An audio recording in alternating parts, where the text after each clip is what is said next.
Velkommen til en ny sesong av Hver gang vi møtes. Jeg har det så bra. Det er som å sitte rundt bordet med bare gamle venner. Vi vet ikke hvem som skal synge, hva de skal synge. Oi! Wow! Jeg har fått 14 Spellemann-nummersjoner på 14 plater. Ja. Det er jo teknisk mulig, liksom.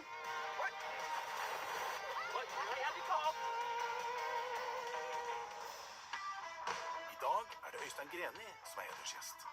Akkurat nå er jeg bare litt sånn, wow, jøss, jeg er kjemperått, altså.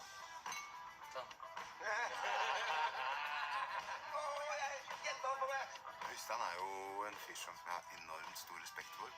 Du er jo en av Norges største musikere som vi har. Jeg trodde ikke Big Bang var norsk liksom en gang.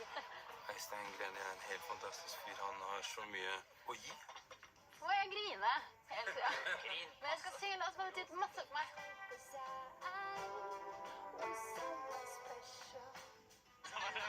Det er jo en sjeldent kjærlig gjeng, ikke sant? Alle vil det beste for den stakkaren som har dagen sin, som i dag er meg, og gjør det veldig lett for meg å være åpen og ærlig og dele ting, og det er jeg veldig glad for.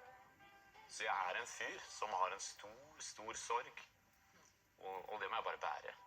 Jeg vet at det er ting som er vanskelig å dele, og det er ting som jeg står oppi, og som er heavy som bare faen, liksom. Med jevne mellomrom så ser jeg en pappa med en liten gutt, og bare kjenner det at det er jo fy faen. Det var utrolig sterkt.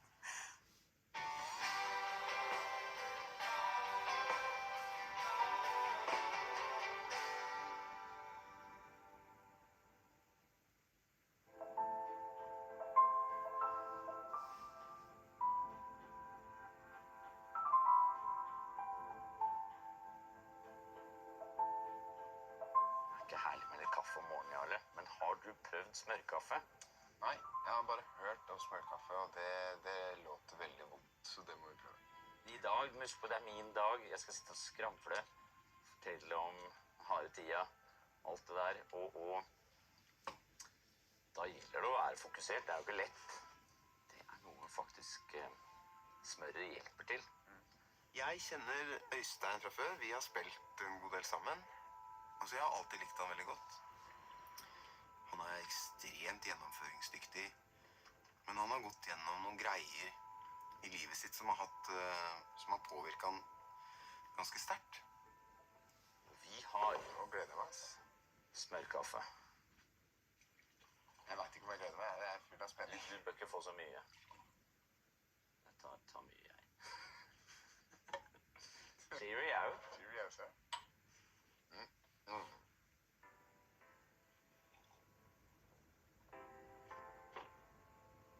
Ja, Ikke sant? det er kjempegodt. Det er kult.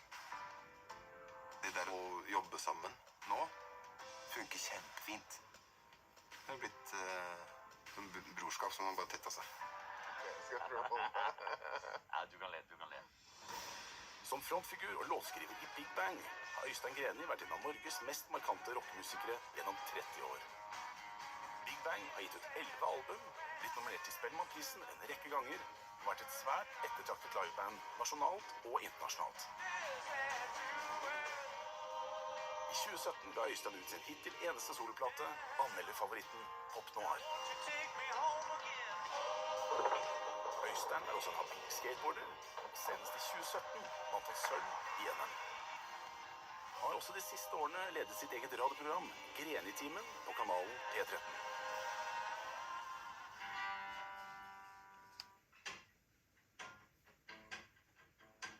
Dagen vi begynte, så jeg ikke i det hele tatt, og jeg følte bare at, oi, hva har jeg gjort? Nei, jeg hører ikke hjemme her i det hele tatt. Og jeg tror, i hvert fall for min del, så ligger det en dyp usikkerhet og en stor redsel for å ikke være bra nok til grunn for at jeg skriver låter, for at jeg på en måte prøver å være flink med de tingene jeg holder på med. Og den delen, den blir trigget av å være i en ukjent situasjon, som dette er for meg.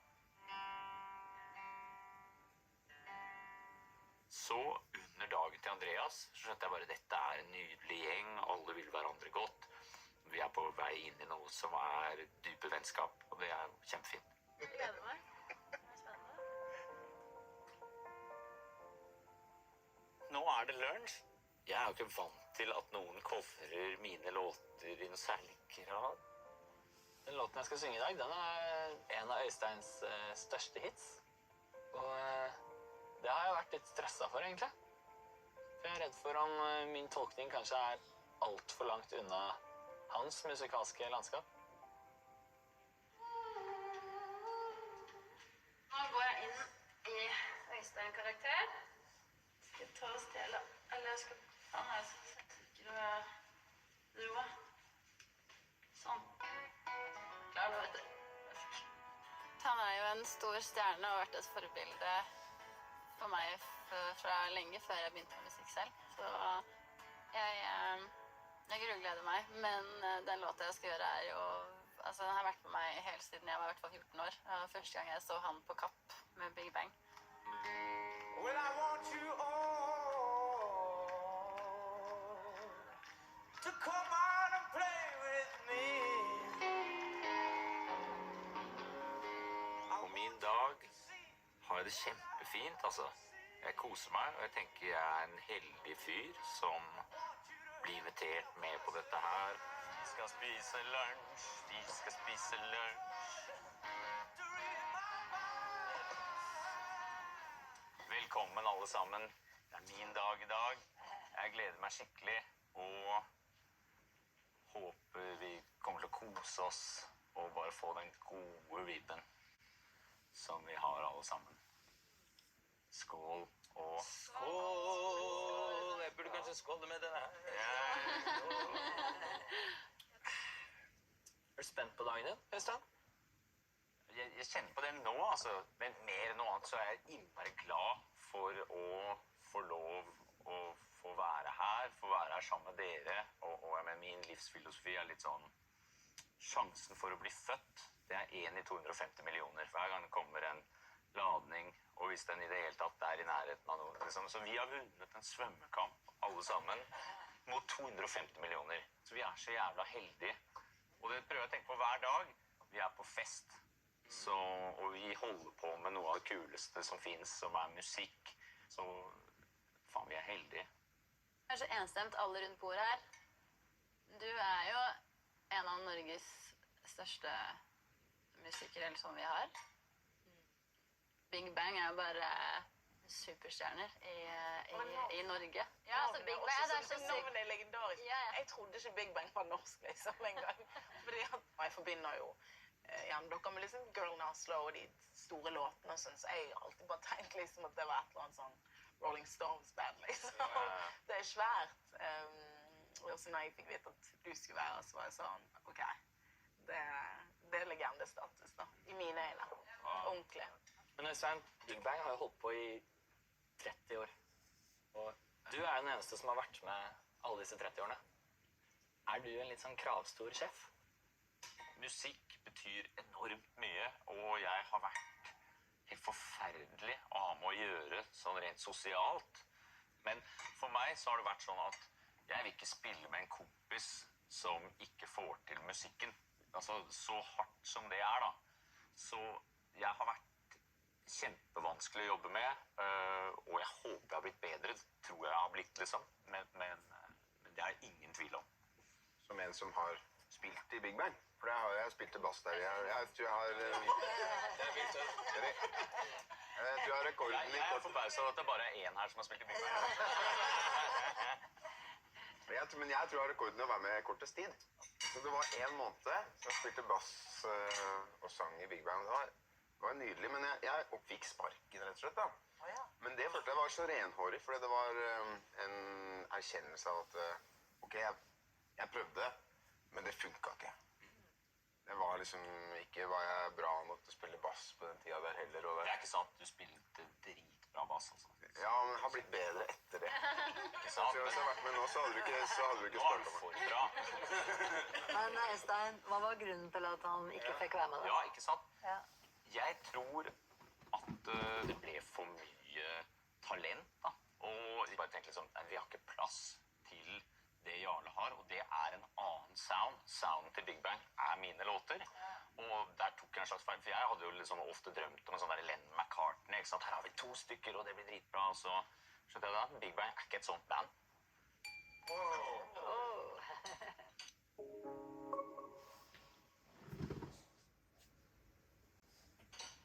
Jeg tror vi to ganske like når det gjelder liksom det med hvor kravstore vi og hvor all in vi går i prosjektene våre. Og derfor har jeg valgt å tolke en av dine låter på norsk. Og det en låt til hun som venter der hjemme. Det Girl in Oslo. Ja!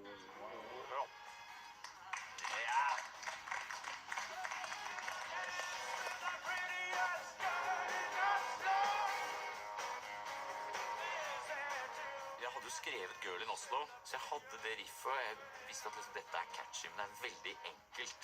Og så begynner vi å teste den live.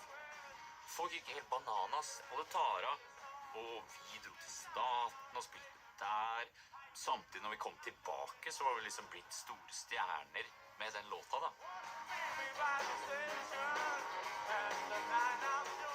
Jeg har vridd og vendt så sykt på den låta. Men jeg tror at den låten her toucher inn på noen temaer som både Øystein og jeg kan kjenne oss igjen i. Men det en skikkelig krevende låt å synge.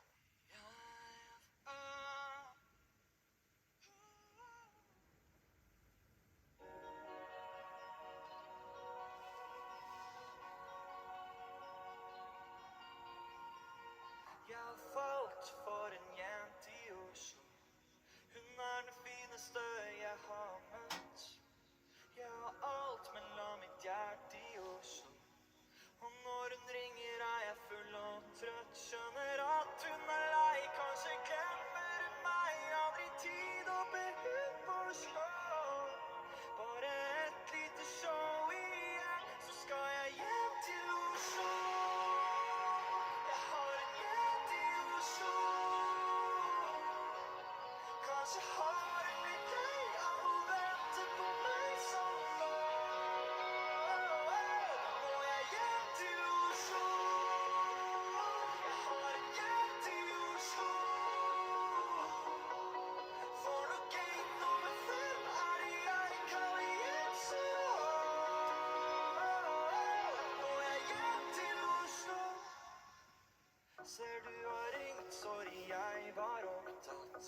Jeg satt på flyet til Hammerfest. Jeg elsker jobben, men det kjennes fortsatt som om jeg svikter den jeg elsker mest. Kanskje trenger hun meg når hun ringer til meg. Må på scenen, kan ikke prate nå. Bare en liten time igjen, så skal jeg hjem til Oslo. Jeg har en jente i Oslo. Kanskje har hun blitt lei av å vente på meg så nå. Må jeg hjem til Oslo. Jeg har en jente i Oslo. For når gate nummer 5 det jeg kaller hjem så. Må jeg hjem til Oslo.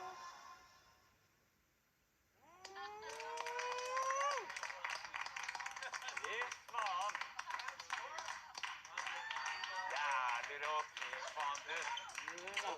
Det godt med sus. Ja. Faen, så bra jobba! Dritfint, dritfint. Dødskult.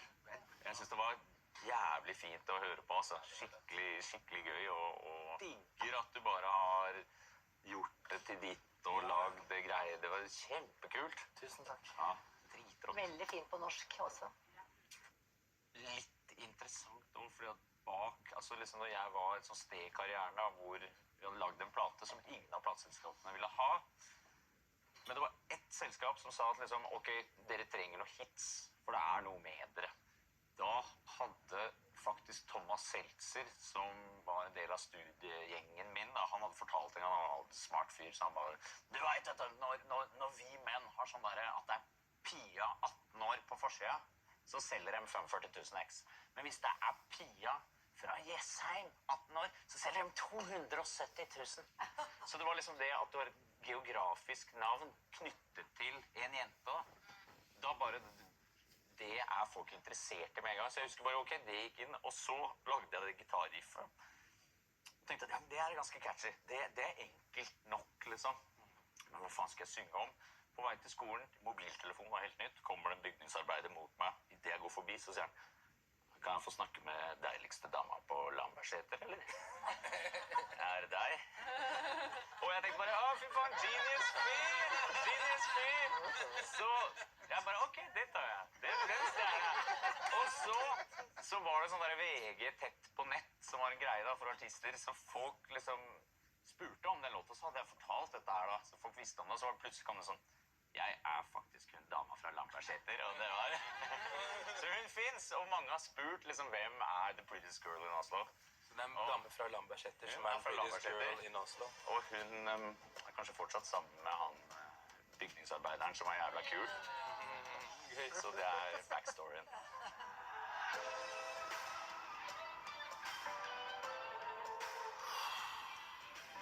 Det var jo ingenting å være redd for det. Jeg var vel kanskje ikke så veldig redd for opptreden. Jeg var mest redd for hvordan Øystein kom til å ta det. Men Øystein liker alt her i livet.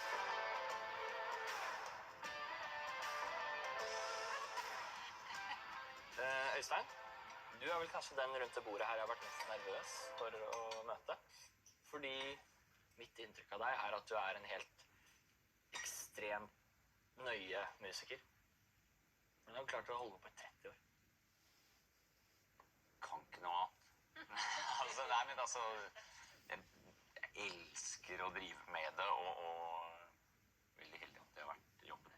Når jeg begynte å spille festivaler i Norge, og hvis Big Bang spilte, da visste jeg hvilke konserter jeg skulle gå på. Hvordan er det å ha noen av Norges største låter der? Altså Wild Bird, Girl in Oslo. Altså alle kan jo de låtene. Det er kjemperart, altså, men sånn i praksis, som turnerende musiker, det å ha noen hits som folk kjenner, det er jo liksom som du spiller på den drøyeste fyllefesten, hvor bare liksom, til og med bikkjen ikke vil være, liksom. Og så du spiller, og du prøver deg på en sånn låt som når du har noen feelings og sånn, og ingen gidder å høre på, men så bare, ok, nå tar vi Wild Bird. Og da våkner det til liv, ikke sant? Så det er sånn, altså å ha sånne ting i settet, det har jo hjulpet oss enormt da, ikke sant? Jeg skal synge for deg. Jeg skal synge en låt, så jeg begynner å grine med en gang, ja. Får jeg grine? Helt, ja. Grin Men jeg skal synge en låt som har betydd masse for meg. Vet dere, ja. Something special. Jeg gjettet på det! Jeg hadde håpet det. Og det er altså den fineste låta i hele verden. Did you ever write my name near the fountain pen? And your books were on your desk. Did you tell your friend that I was someone special? Did you ever Jeg tror jeg skrev det ned når jeg kom ned til San Diego, da skrev jeg ned Something Special veldig fort, det raskeste låten jeg har lagd, sikkert den beste jeg har lagd også. Og det handler bare om at det blir slutt. got me running late at night, trying to find you? Og jeg tror det er så mange som er connectet til den låta der. Og jeg er en av de, og det er ganske stort for meg. Greni har jeg jo alltid bare sett opp til. Verdens råeste type. Herregud, hva har jeg gjort? Jeg burde aldri valgt en låt som meg. Altså, det betyr så mye for meg, for det blir jo enda sårere.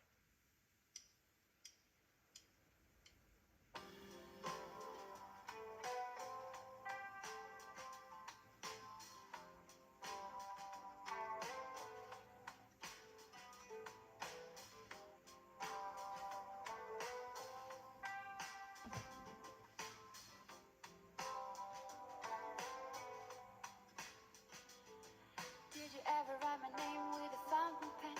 In your books or on your desk, did you tell your friends that I was someone special? Did you ever lie awake the entire night, glowing in the dark with no sheets or light, thinking that I was someone special? You got me right.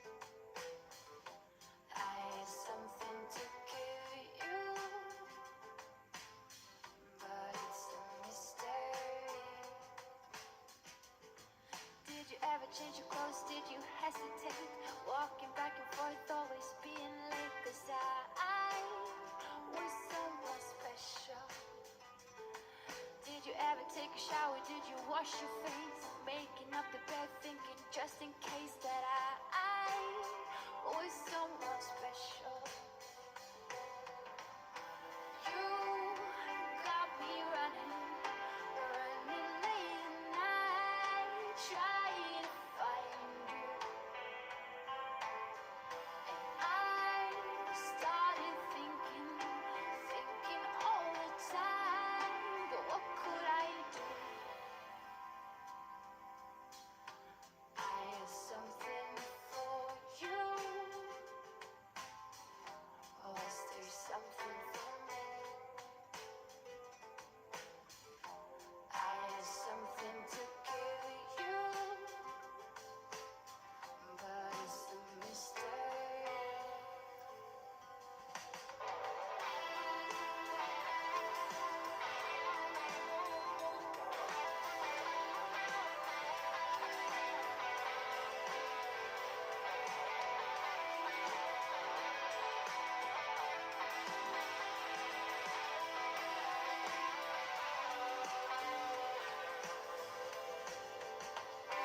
You got me running late at night, trying to find you. And I started thinking all the time, but what could I do?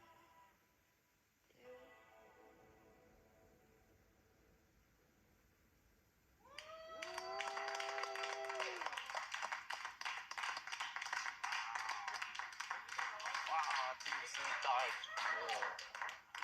Kjempefint. Tusen takk. Den har vært med meg i så mange stunder. Det var en modig valg å ta også. Den låta der har vært lydsporet til så manges liv i litt for varme sommerkvelder. Ja. Hvor man har ordentlig knekt hjerte, liksom. Ja, jeg har også hatt det til den. Så jeg tror det er derfor det var sånn jeg skulle gjøre det. Så... Fordi jeg har vært gjennom... Ja, det er noen låter du bare som er med deg hele tiden, og det er en av de. Den er helt nydelig. Tusen takk, ass. Tusen takk. Det tok 10 minutter å skrive. Ikke sant? 10 minutter å skrive, og det er en av de beste låtene jeg har skrevet, synes jeg selv. Altså, da var jeg sammen med Maria. Hun hadde dratt for å studere i San Francisco. Og jeg hadde ikke sett henne på et halvt år. Og så stakk jeg for å besøke henne. Og så skjønte jeg liksom, når jeg kom frem da, allerede hentet meg på flyplassen i måten jeg fikk en klem, at, shit, det er noe annet som skjer her, liksom. Og så skulle vi på første Big Bang-turné da, og kjørte ned til San Diego for å hente de andre, og var helt knekt. Og så husker jeg bare tenkte sånn, ok, nei, men hvis ikke hun av meg, ja, vel, greit. Da... Og det var bare rett ut av den følelsen jeg skrev en låta. Så sånn var det.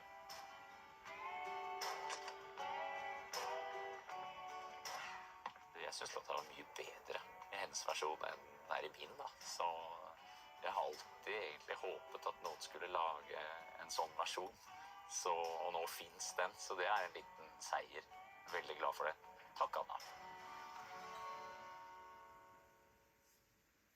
Jeg er jo utrolig glad for at jeg fikk musikken, for jeg var skikkelig utenfor, hadde helt jævlig på ungdomsskolen. Jeg veldig tidlig ble en sånn fyr som trodde det var noe galt med meg, trodde jeg ikke var elskbar. Jeg tror ikke folk skjønte hvor ræva jeg hadde, og hvor stygt jeg tenkte om meg selv, og tenkte liksom, eneste jeg kunne gjøre var å bli god til noe. Så da kan dere tenke dere hvor viktig musikken ble for meg, ikke sant? Så... Du startet Big Bang i 1991, var det det? Ja, det er høsten 92. Og så, etter hvert, så skjønte jeg liksom, ok, gutta i bandet, de kommer til å slutte. Vi tjener ikke penger, vi får ikke noe spillejobber. For det gikk mange år, ikke sant? Mange år, det gikk 7 år, og jeg husker jo liksom at kjærestene til Erik og Christer i bandet kom og sa til meg sånn der, Øystein, hvorfor holder du på med det her, liksom? Det kommer jo ikke til å skje noe som helst. Og så tenkte jeg, ok, nå forsvinner dette her. Så var det, ok, vi må i studio, og i hvert fall lage et slags sånn dokument over det bandet som jeg elsket, den musikken jeg synes var så jævlig fin, for jeg synes vi var dritbra, selv om ingen andre forstod det, liksom. Ok, så jeg skrev Wildbird og Girl in Oslo, en versjon da, og begge dro vi inn i studio. Der jobber det en tekniker, men teknikerens rolle der var bare å få tatt opp den musikken. Men han tok noe jævlig styring, og så hadde bassist Erik også plutselig skrevet en låt, noe han ikke hadde gjort før. Det var også en fin poplåt, men kanskje ikke sånn helt Big Bang. Men ok, da spiller vi inn disse låtene her. Så bestemmer han teknikeren at vi skal ha alt fokus på den låta, for det er en ordentlig poplåt. Mens de låtene mine, det var ikke noe, liksom. Så han kaster meg ut av studio, og jeg tenkte jo liksom, hva faen er det som skjer i studio? Det er mitt jævla band. Jeg har jobbet for dette her. Så jeg drar inn og bare sier, du, vi skal jobbe med Girl in Oslo og Wildbird og låter, vi skal gjøre alt ferdig, og han teknikeren ble så sur. Du kommer inn her, det er jeg som jobber her, liksom, jeg skal ikke ha navnet mitt, dette går ikke ut av dette studio, sier han om Wildbird. Når han går på dass, så bare mikser jeg den ned på en datt, stjeler den, og det er låta som gjør at jeg sitter her og fikk en karriere. Så jeg måtte stjele den.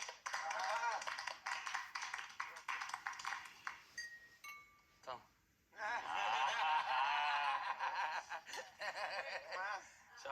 Jeg har tolket en låt.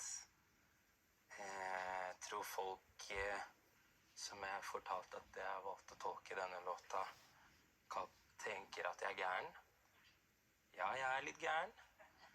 Jeg har skrevet den litt på norsk og på min måte. Jeg skal tolke Wildbird. Jeg gleder meg. Jeg gleder meg også.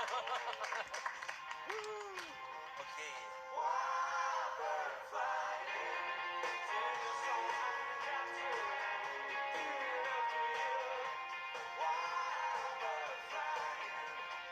Jeg husker veldig godt når jeg kom opp med Wildbird-riffet. Da husker jeg tenkte at oi, dette er skikkelig bra. Dette er bedre enn hva jeg har laget før, liksom. Men jeg lagde 40 versjoner, og det er ganske abstrakt, egentlig, hvor liksom refrenget kommer inn, da. Jeg vet da faen hva det betyr, ja. Men det føles bra.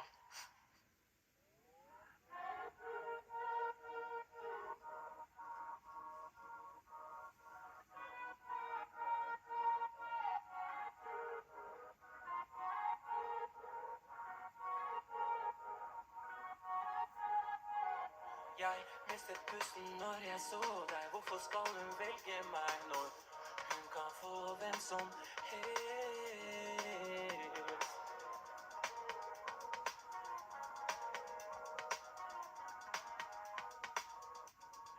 Drømmer om henne når jeg er våken, drømmer om henne når jeg sover. Hun flyr rundt i hodet mitt.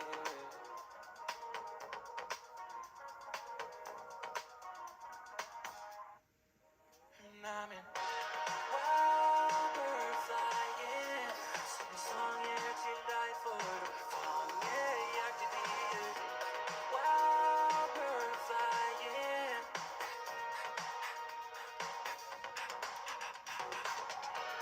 Wildbird flying, synger sanger til deg for å fange hjertet ditt. Wildbird flying.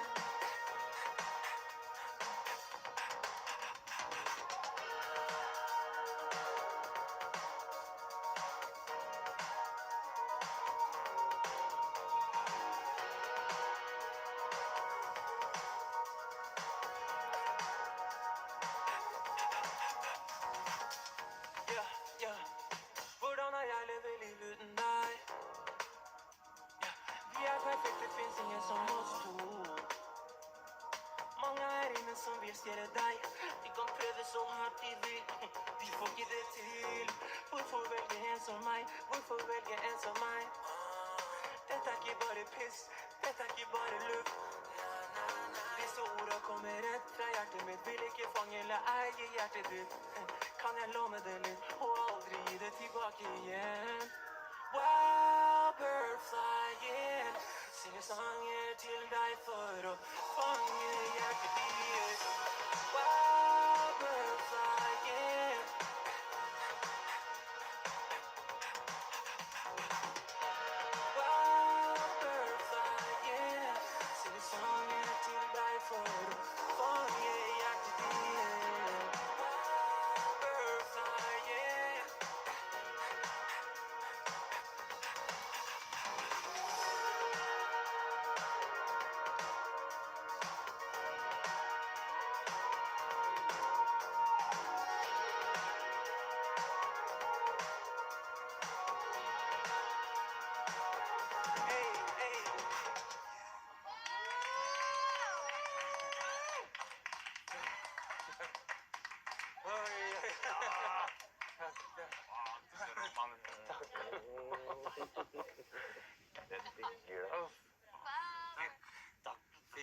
knusa deg også. Jeg også. Hyggelig. Det var dritbra, liksom. Takk. Det var gøy, ass. Jeg føler jeg er bare en bitte liten del av det mesterverket der, altså. Fy faen. Dritbra. Takk, Øystein. Da jeg skrev låta, så var det sånn, ok, hele den musikkdrømmen min, det kommer ikke til å skje. Jeg studerte litteratur på Blindern, og jeg husker jeg leste sånn i en bok, så stod det bare Nothing is as utterly gone as the song of a destroyed wild bird. Det er en utdødd fugleart sin sang. Og det var litt sånn, jeg tror, ikke helt jeg skjønte hva det var, men jeg tror fra inni meg så var det sånn, ok, dette er historien om meg. Musikken som ikke får noen kanal. Som ble nye starten, liksom. Ja. Det er vakkert, da. Så Fugl, Føniks. Og på asken. Ut med vingen. men tusen takk for en jævlig kul versjon. Rått, altså. Og så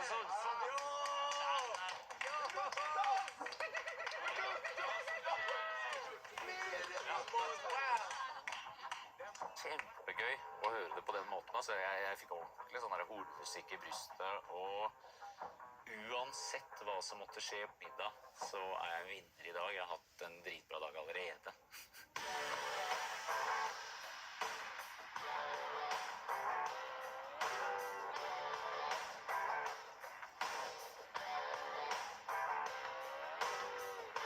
Da drar vi på tur.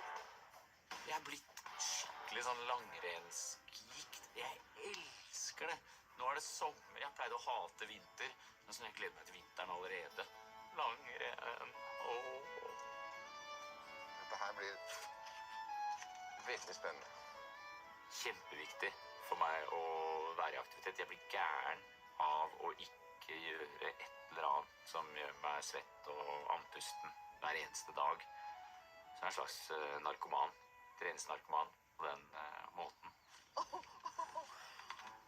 Jeg tror det blir gøy når jeg kan det. Å, Øystein! Oi!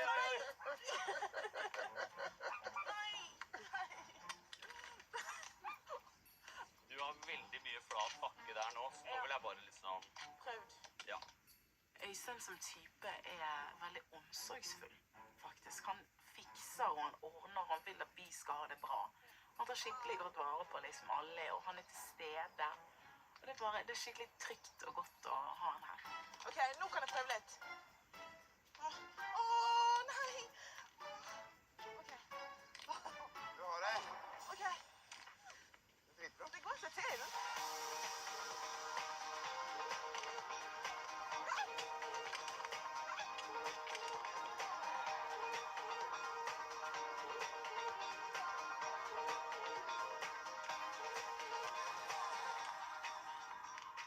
Her.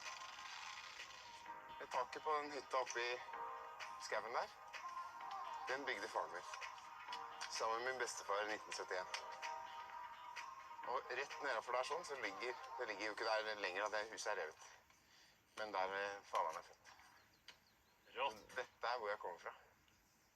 Det er fint. Det er ganske Har du utrolig. bodd her, ever? Nei, jeg har vært her hver sommer da jeg var liten. Og den steinen som står der, den lå før.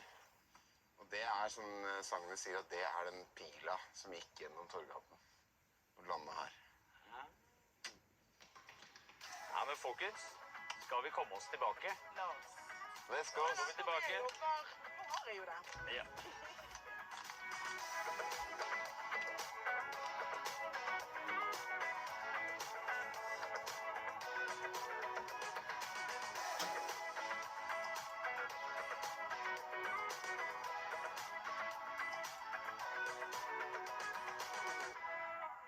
Jeg synes det går veldig fint, og mest av alt så er jeg veldig takknemlig for at jeg er en del av denne veldig sammensatte gjengen. Akkurat nå så hadde jeg tenkt å sette meg ned og faktisk bare puste litt, meditere litt, be litt, før man skal ut der da. Jeg føler meg jo bra. Jeg er på en måte selvfølgelig nervøs. Det skjer jo bare. Og det har jo vært en enorm levering fra folk allerede, så jeg kjenner jo på nervene. Men jeg gleder meg også.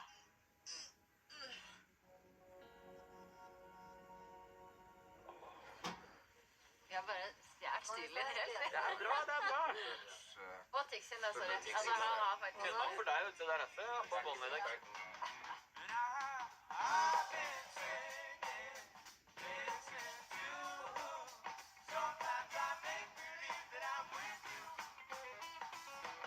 Middag blir spennende.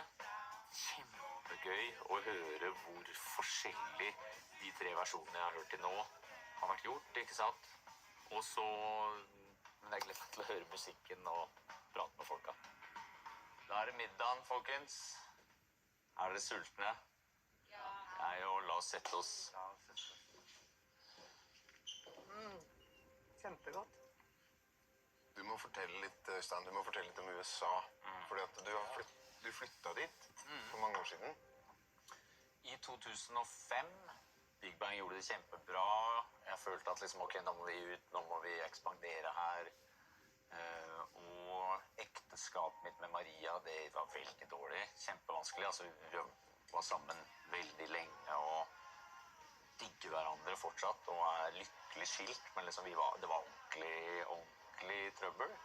Så vi drar og begynner et helvetes arbeid med å spille masse små klubber, og det skjer ganske mye fint. Samtidig så er det klart det tar masse tid. Vi har barn, alle sammen, og alle sier, ok, skal du ta Amerika? Du må turnere 5 år. Du kommer ikke utenom, og det er svært. Vi setter i gang, og vi begynner. Maria blir skikkelig syk, og hun har et barn alene i LA, og begynner å skjønne at dette begynner å bli litt sånn ekkelt. Og fant ut, lang historie kort, fant bare ut, vi er skandinaviske pappaer. Vi er mye mer opptatt av å ha kontakt med familien vår og ha et bra liv. Vi tjener mer enn nok penger i Norge som vi gjør. Det her er for mye jobb. Det går ikke. Det er for tøft. Ja. Og samtidig så går jo forholdet mellom meg og Maria, vi bare skjønner, det her funker ikke. Men jeg er så heldig. Altså jeg var forelsket henne i 3 år før vi ble sammen. Det var liksom fra videregående. Og hun var sammen med en sånn Kurt Cobain-aktig dude. Jeg visste når han øvde, for vi øvde i samme gården i Skippergata. Så da var det liksom sånn, dette var fasttelefon-days.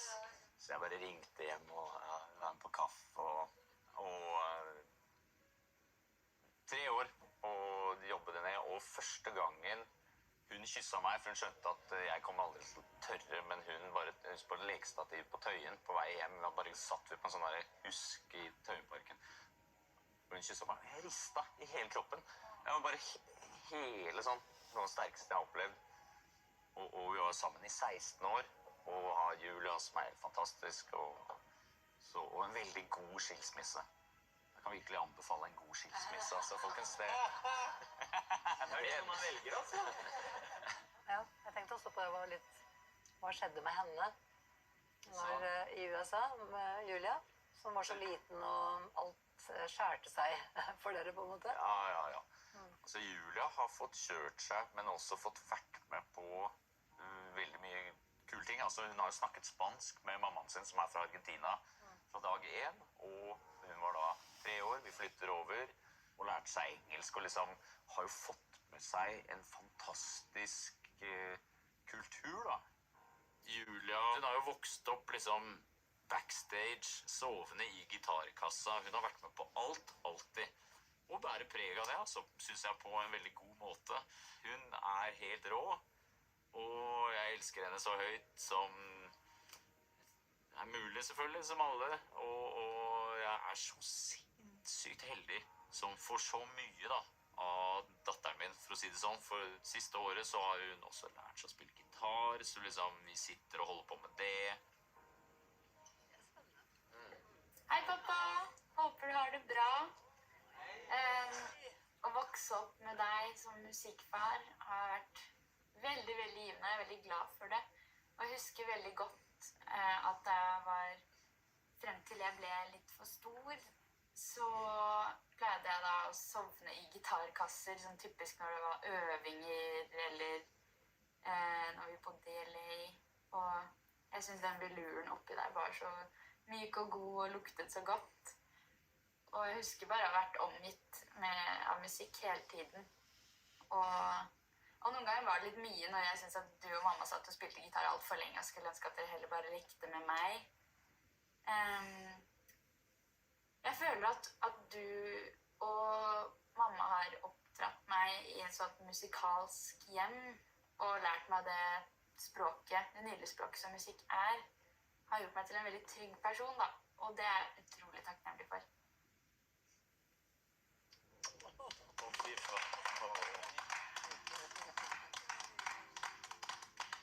Ble jeg rørt. Og jeg elsker Julia så høyt at altså, jeg er så heldig som har henne, og hun lærer meg ting hver dag. Altså, jeg mener, hun forteller meg hvor god maten jeg lager er, og vi har det så fett, altså. Ta-da! Ta-da! Du er en rockestjerne, liksom. Ja. Historien din og alt. Altså, du er en ekte rockestjerne. What she had been through. Så jeg er en fyr som har en stor sorg, og det må jeg bare bære. Det skjærer meg i hjertet, altså. Det var utrolig sterkt.